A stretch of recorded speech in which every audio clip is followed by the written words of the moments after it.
ditulis oleh Al-Imam Abu Zakaria Yahya Ibnu Syaraf Ibnu Muri An-Nawawi rahimahullah ta'ala yang wafat tahun 676 Hijriah. Dan kita masih membahas Al-Haditsus Tsani, hadis yang kedua dari kitab Arba'in An-Nawawiyah atau yang disebut dengan hadis Jibril alaihi salam. Karena Jibril datang mengajarkan tentang pokok-pokok ajaran agama ini. Kita masih membahas tentang al-iman wa arkanuhu, makna keimanan dan rukun-rukunnya. Yang Rasulullah SAW ketika ditanya oleh malaikat Jibril, akhbirni anil iman, beritahukan kepadaku apa itu iman. Maka Rasulullah mengatakan, al-imanu an tu'mina billahi wa malaikatihi wa kutubihi wa rusulihi wal yaumil akhir wa tu'mina bil qadari khairihi wa syarrihi. Iman itu adalah engkau beriman kepada Allah, beriman kepada para malaikat, beriman kepada kitab-kitab yang Allah turunkan, beriman kepada rasul-rasul utusan Allah, beriman kepada hari kiamat, dan beriman kepada ketetapan-ketetapan Allah yang baik ataupun yang buruk. Kita telah membahas iman kepada malaikat di pertemuan sebelumnya. Berarti kita lanjut malam hari ini, kita akan membahas al-imanu bi kutubillahi al-munazzalah, beriman kepada kitab-kitab Allah yang Allah turunkan kepada rasul-rasulnya. Apa yang dimaksud dengan beriman kepada kitab-kitab Allah ini? Para ulama mengatakan wal imanu bil kutubi yatadammanu arba'ata umurin. Beriman kepada kitab-kitab Allah mencakup 4 perkara. Kalau 4 perkara ini ada di dalam keyakinan seorang muslim, maka dia telah sempurna keimanannya kepada kitab-kitab Allah Ta'ala ini. Al-awwalu, yang pertama, beriman kepada kitab-kitab Allah. Yang pertama, al-imanu bi anna nuzulaha min indillahi haqqan. Wajib kita meyakini bahwasannya semua kitab-kitab yang Allah turunkan itu benar-benar berasal dari Allah Ta'ala. Maka enggak boleh ada keraguan sedikit pun. Saya sudah lama dengar kabar mahasiswa perguruan tinggi Islam di Indonesia menulis tesisnya dengan judul menggugat otentisitas Al-Quran. Dia ragukan keaslian Al-Quran. Ini mahasiswa perguruan tinggi Islam, Pak. Negeri lagi, subhanallah, ya. Nulis tesisnya menggugat keaslian Al-Quran, subhanallah.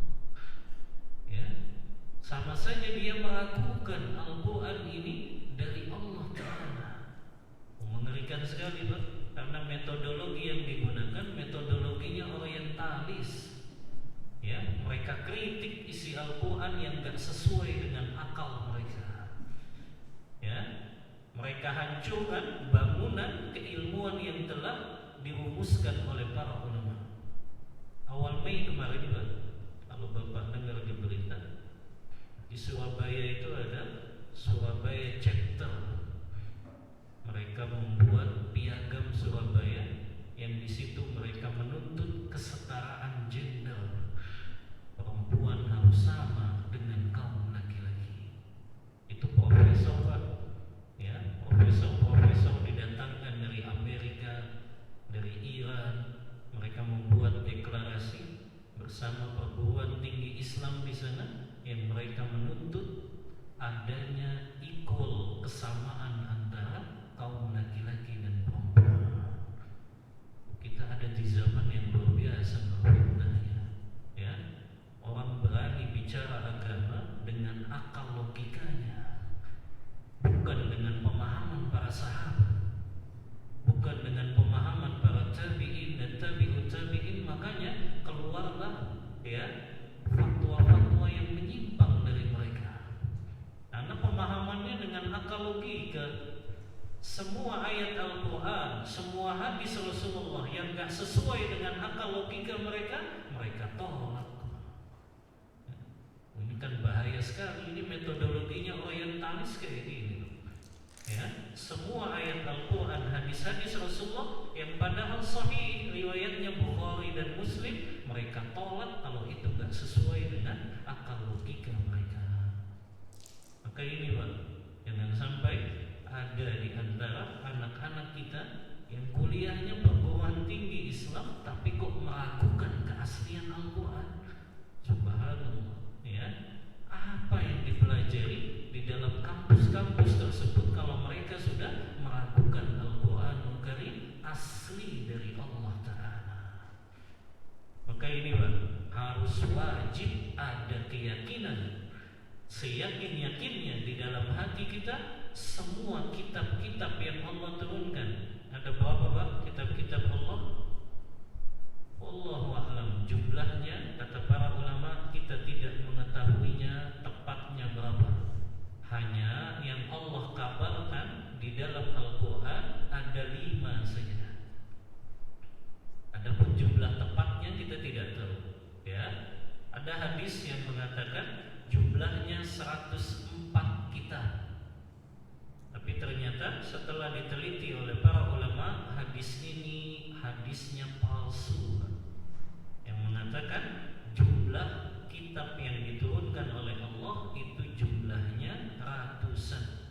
Ya. Di antara ya yang disebutkan oleh Allah Ta'ala di dalam Al-Quran tentang nama-nama kitab itu kan ada 5 Pak ya. Yang pertama adalah Zabur, wa ataina Dawuda Zabur, dan kami berikan kepada Nabi Allah Daud yaitu kitab Zabur. Yang kedua Taurat. Yang ketiga Injil, wa anzalna Taurata wal Injil, dan kami turunkan Taurat dan juga Injil. Yang keempat Al-Quranul Karim. Yang kelima apa? Suhuf Ibrahim dan Suhuf Musa. Suhuf itu Pak nama lain dari kitab juga. Nanti kita bahas apa isinya Suhuf Ibrahim dan Musa itu. Ya. Tapi kita harus meyakini ya bahwasannya semua kitab-kitab ini asli Allah yang menurunkannya. Tak boleh ada keraguan sedikit pun bahwasannya ada keraguan di dalam hati seorang hamba bahwa ada ketidaksempurnaan dari kitab-kitab tersebut. Ini yang pertama Pak ya. Allah Ta'ala berfirman Pak dalam surah Asy-Syura ayat 15, kata Allah Ta'ala, wa qul amantu bima anzalallahu min kitab, dan katakanlah wahai Muhammad, aku beriman kepada apa yang Allah turunkan dari kitab-kitabnya. Ayat yang lain surah Al-Baqarah ayat 136, Allah Ta'ala berfirman, qulu amanna billahi wa ma unzila ilaina wa ma unzila ila Ibrahim wa Ismaila wa Ishaqa wa Yaquba wal asbab. Katakanlah wahai orang-orang yang beriman, kami beriman kepada Allah dan kami beriman kepada apa yang Allah turunkan kepada kami, dan kami beriman kepada apa yang Allah turunkan kepada Ibrahim, Ismail, Ishaq, Yaqub wal asbat. Asbat ini anak dan cucunya Nabi Allah Yaqub. Yang sebagian ulama mengatakan bahwa asbat ini termasuk dari golongan para nabi. Jadi asbat ini Pak, keturunannya Yakub, yang kata sebagian ulama mereka juga jadi nabi.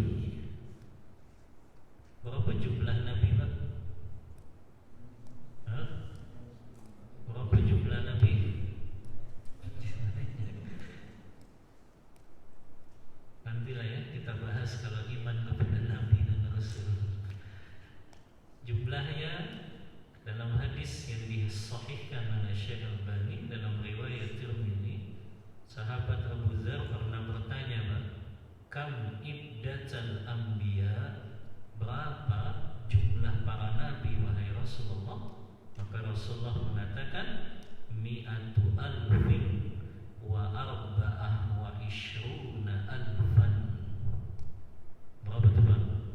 Yang belajar bahasa Arab, mi'ata alfin wa arba'ah wa ishruna alfan.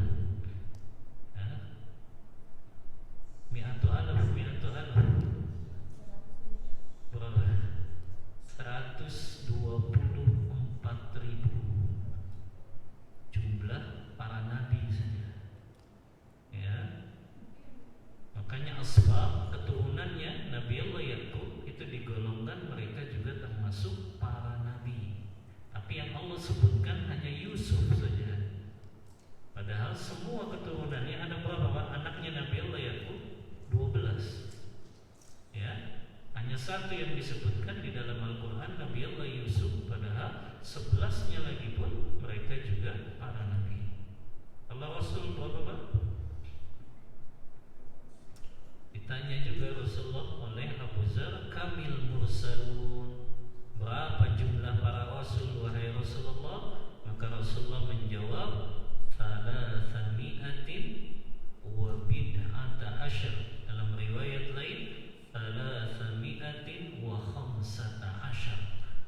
Jumlahnya 315 rasul. Ya.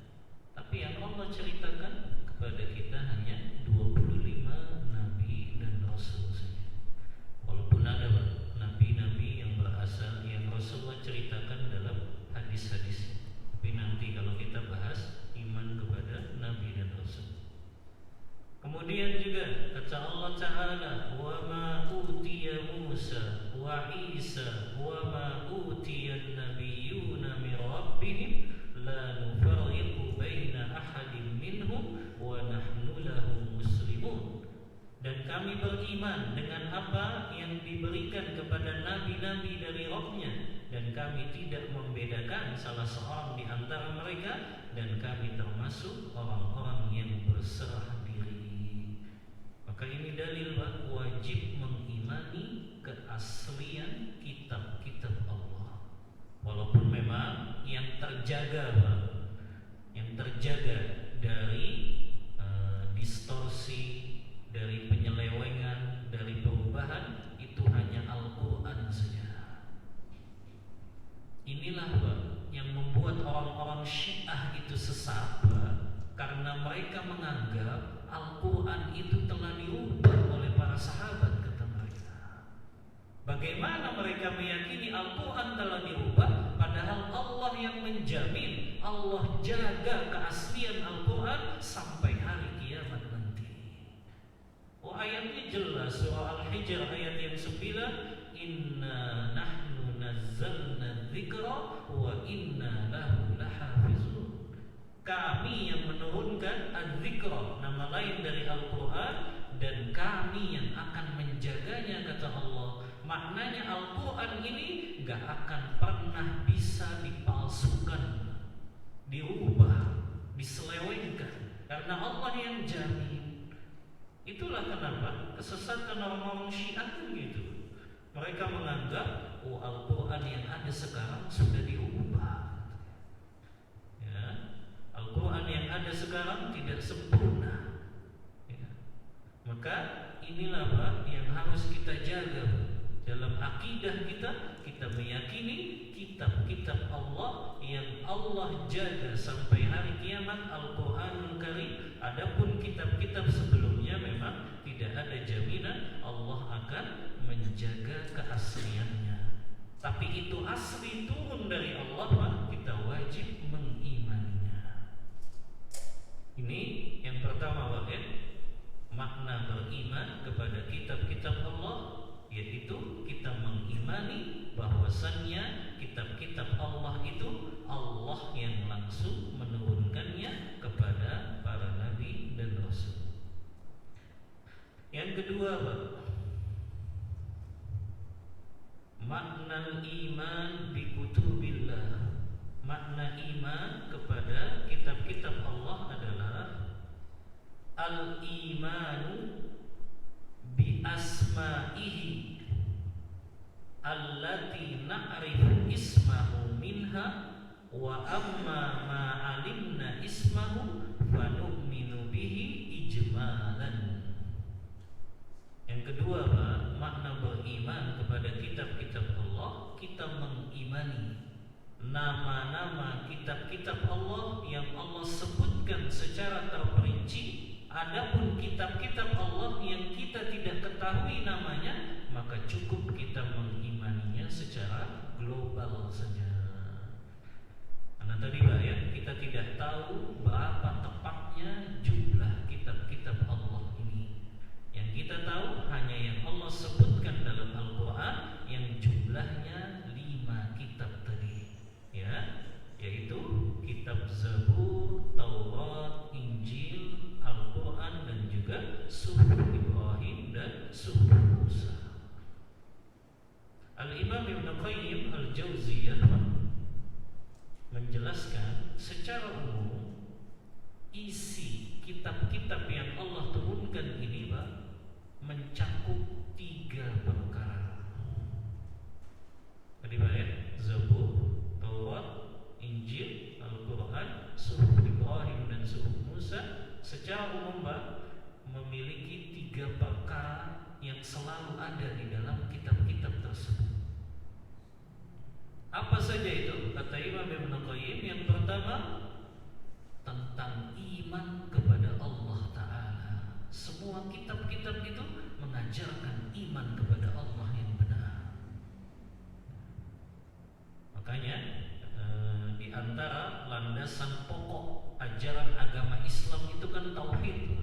Maka semua kitab-kitab yang Allah turunkan sebelum Rasulullah atau sebelum Al-Quran itu sama, Pak, mereka juga mengajarkan tauhid, beribadah kepada Allah dengan benar.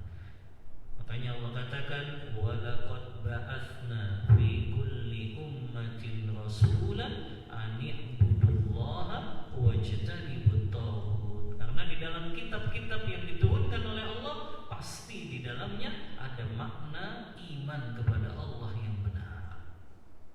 Ini, Pak, yang pertama.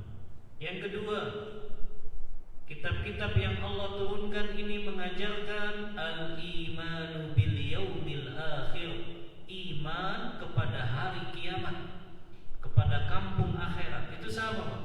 Taurat, Injil, Zabur mengajarkan itu, ya, bahwa iman kepada hari akhirat. Ini kan yang didustakan oleh orang-orang kafir. Mereka gak meyakini adanya hari kebangkitan. Mereka gak meyakini adanya hari pengadilan Allah. Makanya yang dibawa oleh semua kitab-kitab Allah ini iman kepada hari akhir. Yang ketiga, kata Ibn Qayyim Al-Jauziyah, isi yang terdapat di dalam kitab-kitab yang Allah turunkan secara umum adalah al-amalus shalih, perintah untuk senantiasa beramal saleh. Jadi sama, Pak, semua kitab-kitab yang Allah turunkan itu perintahnya adalah beramal sesuai dengan syariat yang dibawa oleh Nabi dan Rasul tersebut, ya. Maka wajib kita mengimani secara spesifik yang disebutkan Allah di dalam Al-Quran. Adapun yang tidak disebutkan, maka cukup kita mengimaninya secara global saja, ya. Baik, ini makna yang kedua, Pak, ya. Saya ingin jelaskan sedikit, Pak, tentang bedanya Taurat dengan Suhuf Ibrahim dan Suhuf Musa. Karena mungkin diantara kita bingung, Pak, kan Musa sudah diturunkan Taurat, tapi kok ada suhufnya lagi? Untuk apa fungsinya? Ya, Pak, mungkin ada yang bertanya seperti itu, ya. Maka para ulama menjelaskan, Pak, apakah sama isi yang ada dalam kitab Taurat dengan isi yang ada dalam suhuf Ibrahim dan Musa. Maka dijelaskan Pak, ya, diantaranya oleh Imam Al-Qurtubi dalam tafsir beliau Jami' li Ahkamil Quran, ketika beliau menjelaskan perbedaan antara suhuf Ibrahim dengan Taurat, atau suhuf Ibrahim dan Musa dengan Taurat, ya. Di antara perbedaannya Pak, ya, amma suhuf Ibrahim wa Musa kanat mawa'idhu wa amsalan la ahkama fiha falam yathbut laha hukmul kutub al-mushtamalah ala ahkam. Dijelaskan di sini Pak, perbedaan antara suhuf Ibrahim Musa dengan Taurat, ya. Kata beliau, kalau suhuf Ibrahim dan Musa isinya hanya nasihat-nasihat saja, isinya perumpamaan saja, tidak ada pembahasan tentang hukum di sana, sehingga tidak bisa disebut, ya, sebagai kitab yang berisi tentang masalah-masalah hukum, tapi isinya nasihat-nasihat saja, ya. Adapun kitab Taurat jelas Pak, isinya berkaitan dengan hukum-hukum yang dibawa oleh Nabi Allah Musa sebagai syariatnya untuk diberikan kepada kaum Bani Israel. Tapi kalau suhuf itu tidak berisi tentang hukum, hanya nasihat-nasihat saja. Allah kasih contoh isi suhuf Ibrahim dan suhuf Musa di dalam Al-Quran. Yang pertama, surah An-Najm ayat 36 sampai 41. Itu isinya suhuf Ibrahim dan Musa seperti itu. Allah mengatakan, am lam yunabba bima fi suhufi Musa wa Ibrahim alladhi waffa.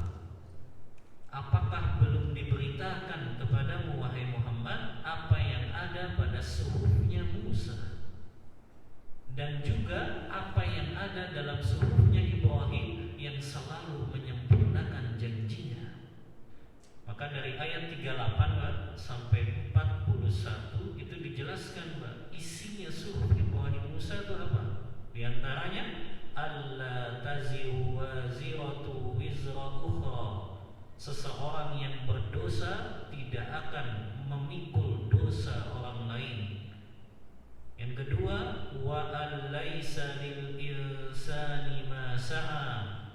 Seseorang tidak akan memperoleh pahala dari Allah kecuali apa yang telah dia usahakan. Yang ketiga, wa anna sa'yahu sawfa yura. Bahwasannya usahanya tersebut kelak akan diperlihatkan pada hari kiamat nanti. Tsumma yujzahul jazaa'al awfa. Kemudian mereka akan diberikan balasan dengan balasan yang paling sempurna. Itu isinya suhuf Ibrahim dan suhuf Musa. Dari mulai ayat 38 sampai 41 dalam surah An-Najm, ya. Ini yang juga dijelaskan oleh Abdurrahman As-Sa'di dalam kitab tafsirnya Taisirul Karim Rahman fi Tafsir Kalamil Mannan. Yang kedua Pak, isi suhuf Ibrahim dan Musa Pak, Bapak sering baca pasti dalam surah Al-A'la. Isinya kan nasihat. Dari ayat keberapa tuh? Qad aflaha man tazakka. Ayat keberapa itu?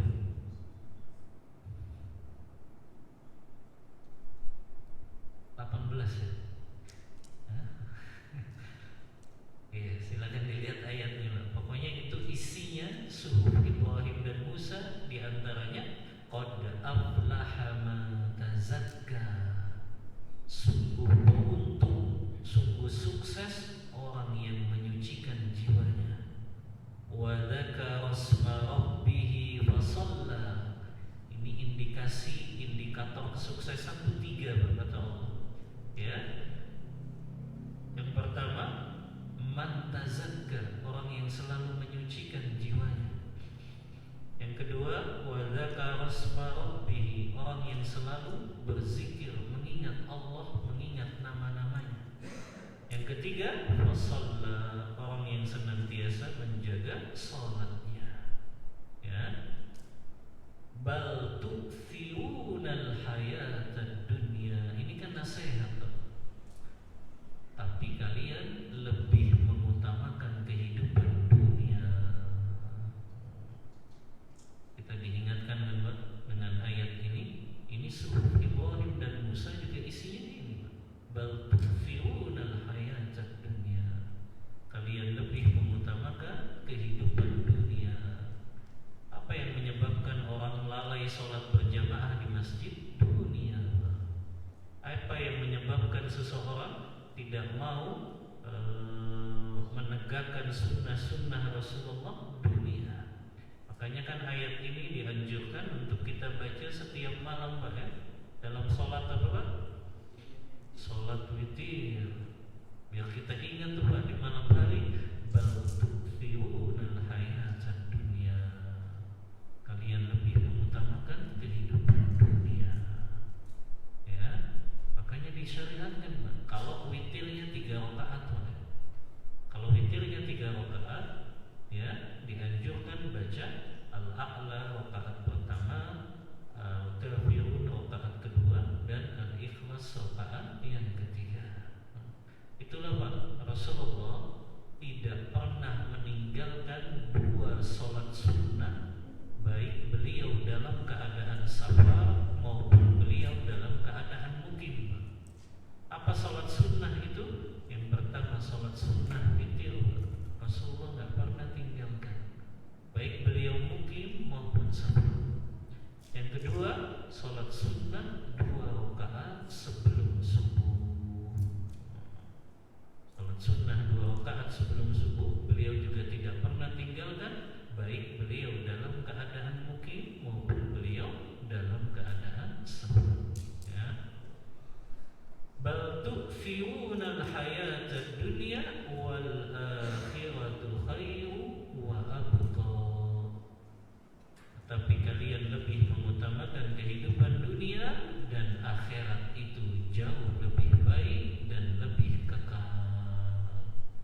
Ya. Baru Allah sebutkan, Pak, inna hadza lafis suhufil ula. Nasihat-nasihat tadi, Pak, ada di dalam suhuf yang terdahulu, suhuf Ibrahim wa Musa. Ada dalam suhuf Ibrahim dan juga suhuf Musa. Makanya isinya nasihat. Ya, yang ada dalam suhuf Ibrahim dan suhuf Musa itu hanya nasihat-nasihat saja, tidak berkaitan dengan hukum-hukum syariat Allah. Ya. Ini, Pak, ya, bedanya antara kitab Taurat dan juga suhuf Ibrahim dan juga suhuf Musa. Berarti, Pak, ada bagian dari Al-Quran yang membenarkan tentang isi di dalam suhuf Ibrahim dan suhuf Musa, karena Allah sebutkan di dalam ayat Al-Quran ini. Ya. Kemudian, Pak, yang ketiga, ya, beriman kepada kitab-kitab Allah itu belum sempurna sampai seorang hamba meyakini annal Qur'ana, sesungguhnya Al-Qur'anul Karim, nasihun lil kutubis sabiqah, menghapuskan syariat dan hukum yang dibawa oleh kitab-kitab sebelumnya. Jadi harus meyakini kita, Pak, Al-Quran ini menghapus syariat dan hukum yang dibawa oleh kitab-kitab sebelumnya. Ya. Makanya ada hadis yang sahih, kan, Pak, di dalam riwayat Bukhari, yang Umar bin Khattab, Pak, pernah membawa kitab Taurat. Ya.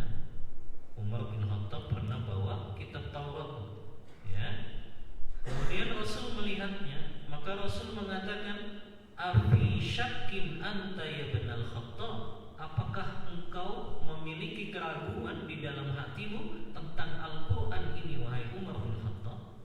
Ya. Kemudian, ya, Rasulullah mengatakan, alam ati biha bayda'u naqiyah, law kana akhi Musa hayyan ma wasa'ahu illa tabai. Kata Rasulullah, apakah di dalam kitab Taurat itu terdapat ajaran yang masih asli? Maka di sini sudah disebutkan di zaman Rasul pun Taurat sudah mengalami perubahan-perubahan. Makanya kata Rasulullah, kalau seandainya Nabi Allah Musa masih hidup, pasti dia akan mengikuti ajaranku. Maknanya mengikuti hukum apa yang ada dalam Al-Quranul Karim. Makanya nanti Pak, Nabi Allah Isa ketika turun mendekati hari kiamat, Nabi Allah Isa mengikuti syariat yang dibawa oleh Rasulullah Sallallahu Alaihi Wasallam. Ya, jadi dia tidak membawa syariatnya lagi, Pak. Karena dia sudah berada di zaman ya Rasulullah dan dia wajib mengikuti syariat tersebut. Ya, karena syariat-syariat sebelum Rasulullah itu telah dihapuskan. Walaupun tidak semuanya dihapuskan. Yang dihapus itu perkara-perkara tentang masalah yang cabang-cabang saja. Adapun masalah yang usul tentang masalah-masalah pokok agama Islam ini itu tidak dihapus. Seperti apa? Mentauhidkan Allah Ta'ala. Itu tidak dihapus dari syariat Nabi terdahulu. Kitab-kitab yang dibawa terdahulu itu tetap ada yang namanya tauhid dan dibenarkan oleh Al-Quran Karim. Begitu juga Pak, syariat sholat, puasa, ya kan Allah sebutkan, ya ayyuhalladzina amanu kutiba alaikumus shiyam kama kutiba alal ladzina min qablikum. Jadi umat sebelum Rasulullah pun puasa Pak, ada dalam kitab-kitab mereka. Tapi bagaimana cara puasanya? Wallahu a'lam, kita tidak tahu, ya. Tapi dijelaskan ada syariat puasa, ada syariat sholat yang itu tidak dihapus karena itu berkaitan dengan pokok ajaran agama ini. Ya, maka ini Pak, yang Allah hapus itu apa? Syariat-syariat yang sifatnya cabang.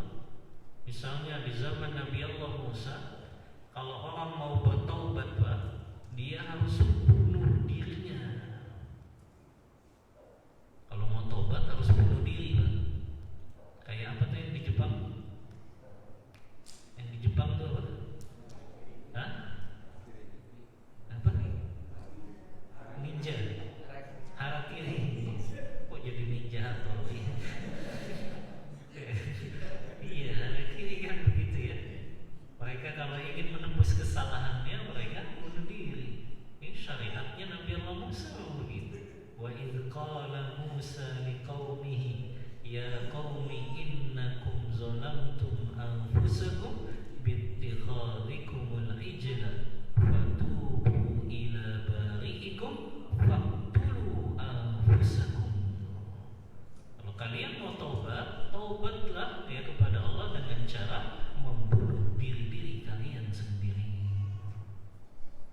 Kalau syariat ini masih diberlakukan, banyak yang mati orang Islam, ya, karena banyak yang taubat ya. Di zaman Nabi Allah Musa begitu syariatnya. Kalau mereka mau bertaubat, maka mereka harus membunuh diri-diri mereka sendiri. Tapi syariat ini sudah dihapuskan. Ya, adapun umatnya Rasulullah diberikan keringanan. Kalau mau bertaubat, cukup mereka dengan 3 perkara ya. Kata Imam Nawawi, mereka mengakui dosa yang mereka lakukan, mereka menyesali dosa yang mereka lakukan, dan mereka bertekad tidak mengulangi dosa-dosa tersebut. Nah, ini artinya syariat terdahulu sudah Allah hapuskan, ya, tidak lagi berlaku untuk umatnya Rasulullah Sallallahu Alaihi Wasallam.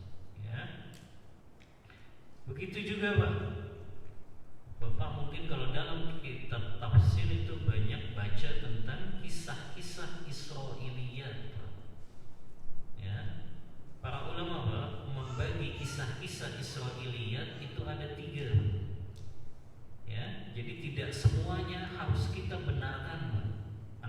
juga kisah-kisah Israiliyat yang di situ hanya sekedar dongeng dan cerita yang tidak ada sandarannya.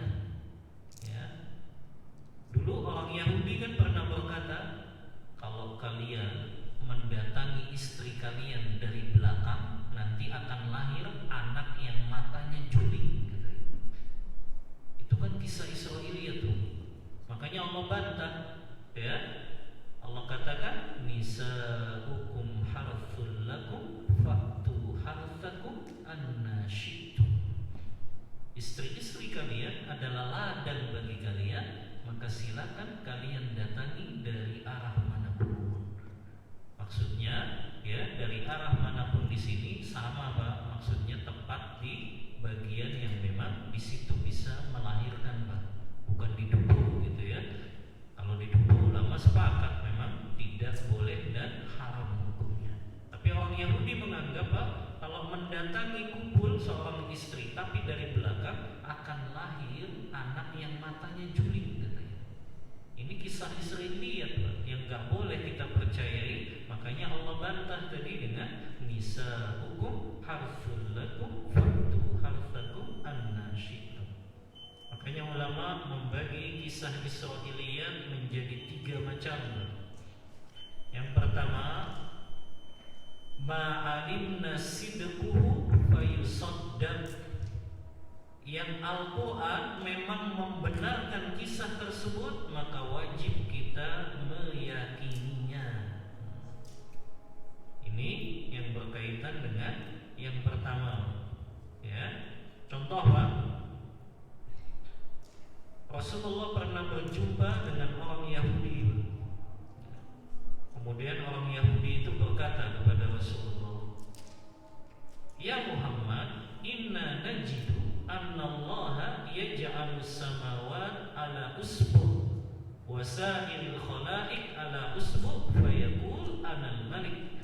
Wahai Muhammad, kami dengar bahwa Allah Tuhanmu menjadikan langit itu dari satu jarinya, dan semua makhluk juga ada dalam satu jarinya. Lalu Allah mengatakan, sayalah raja. Maka Rasulullah membenarkan itu karena Al-Quran membenarkan itu. Kata Rasulullah pun tersenyum terhadap ucapan pendeta Yahudi itu. Kemudian membawakan firman Allah dalam surah Az-Zumar ayat 67, wa ma qadarullaha haqqa qadri wal ardu jami'an qabdatuhu yawmal qiyamah was samawati matwiyatun biyamini subhanahu